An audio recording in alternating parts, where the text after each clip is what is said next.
هذا العام الدراسي شهد إقبال ما يقارب 206,000 طالب وطالبة على مدارس مقاطعة الجزيرة التي يبلغ عددها 1735 مدرسة. كانت التحضيرات لبداية العام الدراسي على مستوى تدريب المعلمين والدورات التأهيلية والمسلكية، إضافة إلى الدورات على الصعيد المسلكي والفكري.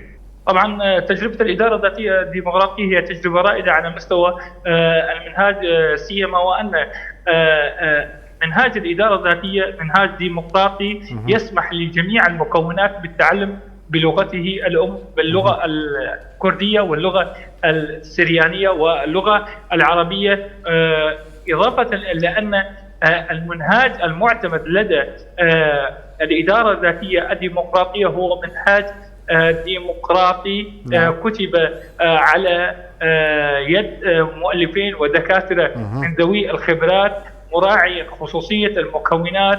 وهذا المنهاج هو منهاج علمي